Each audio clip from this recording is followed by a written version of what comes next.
everything's changed in the economy, especially with our interest rates and everything.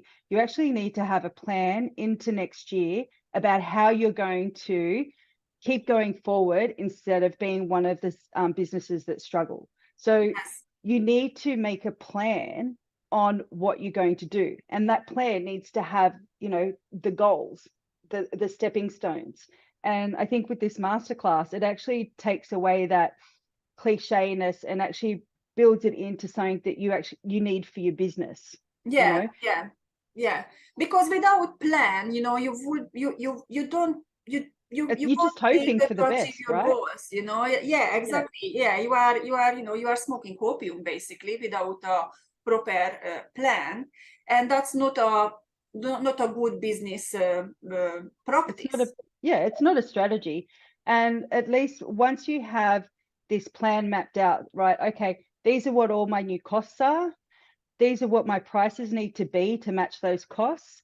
These are how many clients I've got. Do I need more clients, or will my prices with just an adjustment keep me in the black instead of Yeah, falling into the red and being stressed? yeah, What training do I have to give my staff to introduce new services?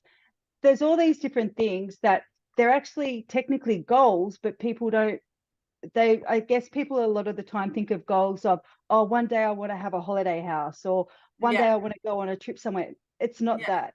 It is what you're going to do to keep your business profitable so yeah, that you're not stressing out with, the yeah. changing economy.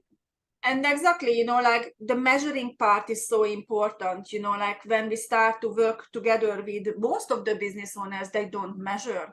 Like No, when I meet with someone who does measure something, I'm just like, oh my God, hallelujah. I Like, know, right? yeah, I'm so surprised. And it's not like because we weren't like that, like I started like that, like I did not measure.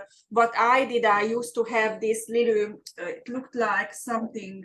Where is it?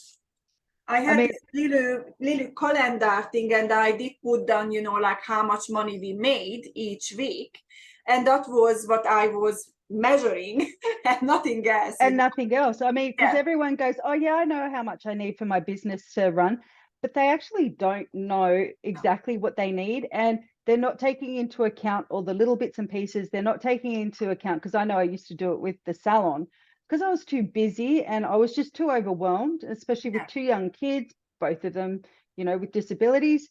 And then, so I went from knowing exactly what my break even was and how much we needed to make and all the rest of it, to just having a ballpark figure in my mind that stayed the same ballpark figure for 3 years.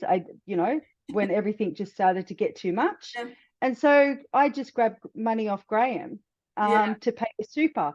Or I'd grab Graham to, oh, here, I just need you to pay the BAS for me. yeah, Like, yeah, and it's like, it's okay. I'm keeping the doors open and I'm paying my staff. And that was my mentality, was as long as I can pay my staff yeah, and pay their rent, I'm good. yeah, And it's not yeah. that at all. It was No. just thinking and So this is thinking and not why we thinking. want to get into business, and definitely we don't want to take money away from our family, because it's not fair, like your husband works really hard for this money, and he hands the money over to you to put it in a black hole, and Yeah, that's it. it was a never ending pit, because, Yeah, like, I was too busy, yeah, and it was just too overwhelming. But if I had have known then what I know now, I would have invested the time, taken the time to just stop yeah, and go, you know what, I have to do this properly, yeah. because otherwise I may as well just work for someone else. Yeah, yeah, it's so true. So, like uh and then, like when I'm going to take you through, the 6 biggest mistakes, like why your goal setting doesn't work, you will really understand, like, okay, so I get it now. Because Mm-hmm.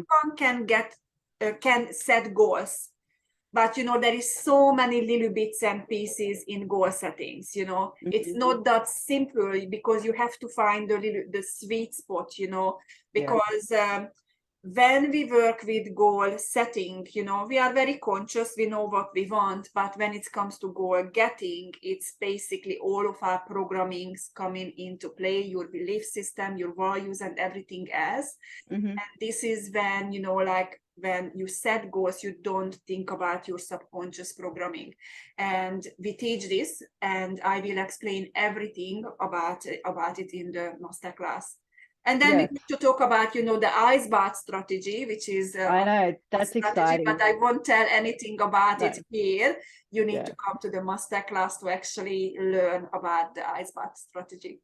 Cool. And we do have the masterclass, one for salon owners and one for studio owners. So we'll get all those dates up on our page and on the website, and in the link below once I post this. Yeah. And we'll see everyone there. Yes, absolutely. I can't wait to see you guys there. It's going to be life-changing for everyone. It's really, worth your time. I know we are very conscious about our time, what we are investing our time in, because we all seems to be quite time poor. But if you invest your time towards finding solutions, and finding solution on time before anything happens, this is when you are already, winning. If you can do it before you already hit the hot water, you're steps ahead. Unfortunately, most of us wait until our pants are already on fire, and then we, run around panicking. What are we going to do? So I think it's really important, especially this time of year. Generally, we don't start thinking about our business here in Australia. Our end of financial year is June. End of June, yeah. So the beginning of June, all of a sudden we get a little note from the accountant saying, where are we at? And you think, oh my God, I'm nowhere near ready. And how big a bill am I going to have? And all those things, all those practices, what we no one teaches us, I like to be on top of everything. So at the half-year mark, in January, I always call the accountant and I say, all right, where are we right now? Do I need to spend money, or do I need to hold on to money? And I teach all this, money management in a way, I managed my money, and all these little tips and tricks what could help you, to get ahead. And you are not waiting until the middle of June and your accountant tells you, you have $15,000 personal tax you have to pay, and then it's hardly any time for you to do anything about it. So